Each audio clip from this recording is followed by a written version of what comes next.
अस्सलाम वालेकुम, welcome to our channel. आज की ये वीडियो आपको खराटों के मसले पर मुकम्मल तौर पर काबू पाने में मदद देगी। हम आपको चंद ऐसी एक्सरसाइज के बारे में बताएंगे जो इस प्रॉब्लम को खत्म करेंगी। जब हम सांस लेते हैं तो हवा की एक लहर नाक या मुंह के जरिए फेफड़ों तक जाती है और इस तरह हवा की ये लहर बाहर के माहौल में एक्सपेल कर दी जाती है। जब हम नींद में होते हैं तो फेरेंक्स और हमारी जुबान के जो पट्टे होते हैं वो रिलैक्स होते हुए पीछे की तरफ खिसक जाते हैं, जिसकी वजह से हवा का रास्ता बंद हो जाता है और सॉफ्ट पैलेट यानी नरम तालू की वाइब्रेशन से खराटों की आवाज पैदा होती है। ये आवाज सांस लेते हुए आएगी। इस दौरान जब हम अक्सर अपनी सांस को ठीक से इंस्पायर नहीं कर पाते तो हमारी छाती पर नेगेटिव प्रेशर बढ़ने लगता है, जिसकी वजह से रात को कभी कभार आंख भी खुल जाती है। कुछ लोगों में ये खराटों का मसला एक अलार्मिंग सूरत हाल की तरफ इशारा करता है, जैसा कि ऑब्स्ट्रक्टिव स्लीप एप्निया, जिसके अंदर मरीज की जो हवा की नालियां होती हैं वो आपस में मिल जाती हैं और रात को सोते वक्त उनका दम घुटने लगता है और जिस्म के अंदर ऑक्सीजन की कमी हो जाती है। जिस्म के अंदर मोटापा खराटों की बड़ी वजह होती है। इसके अलावा ऐसे मरीज जिनकी नींद पूरी नहीं होती या उनके गले या नाक के अंदर इन्फेक्शन हो, जिसकी वजह से उनकी नाक या सांस की नाली में बंदिश होती है, तो इससे भी ये मसला जन्म लेता है। हर किसी के अंदर खराटों का ये मसला बड़ी बीमारी की वजह नहीं होती, लेकिन ये सांस की बंदिश की वजह से बहुत सारे दूसरे मसाइल जैसे कि हाइपरटेंशन और स्ट्रोक की वजह बन सकता है। खराटों से बचने के लिए सबसे पहला जो काम आपने करना है, रात को सोते वक्त अपनी सोने की पोजीशन को चेंज करना है। करवट में लेटने से जो आपकी जुबान का पिछला हिस्सा है ये सॉफ्ट पैलेट और हवा की नाली के साथ मिलने से बचाएगा। करवट में लेटने से आपकी छाती पर दबाव भी कम होता है और हवा के फ्लो में ज्यादा रेजिस्टेंस पैदा नहीं होती।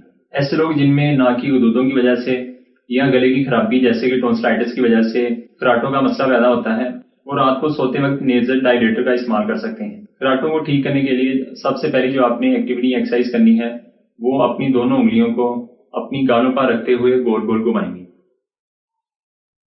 15 से 20 मरतबा इसको ऐसे ही गोल गोल घुमाएं और इसी तरह उल्टा घुमाएंगे।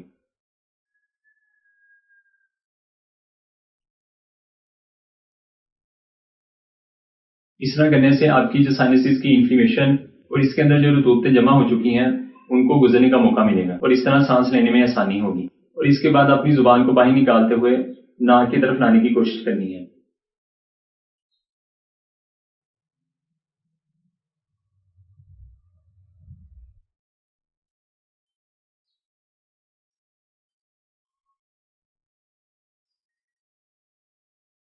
और इस तरह अपनी जुबान को बाहर निकालते हुए ठोड़ी की तरफ लेकर आएंगे।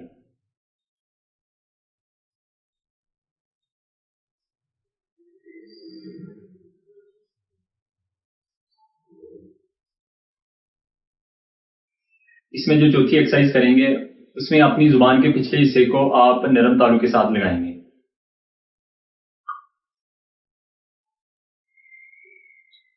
पांच सेकंड के लिए अपनी जुबान के पिछले हिस्से को सॉफ्ट पैलेट के साथ मिलाकर रखेंगे।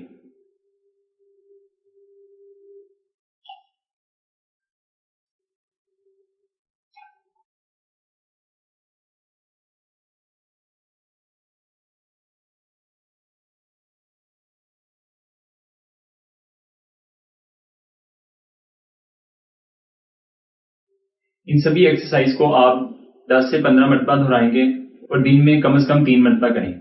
ये वाली एक्सरसाइज करने से आपके फेरेंक्स और जुबान वाले जो पट्टे हैं वो मजबूत होंगे और रात को सोते वक्त इनको फ्लैसिड होने से बचाएंगे। सबसे पहले जो खराटों की असल वजह है उसका इलाज करेंगे। जैसे अगर आप मोटापे का शिकार हैं या आपको ऑब्स्ट्रक्टिव स्लीप एप्निया है, नाक की गदूदों का मसला है या नाक की हड्डी टेढ़ी है, तो इस दौरान आपको ये एक्सरसाइज सिम्टम्स को कम करने में मदद देती है। इस तरह की मुफीद वीडियोस और हेल्थ टिप्स के लिए आप चैनल को सब्सक्राइब कर दें और साथ ही बेल आइकॉन को प्रेस करें। अपना बहुत सारा ख्याल रखें। Thanks for watching.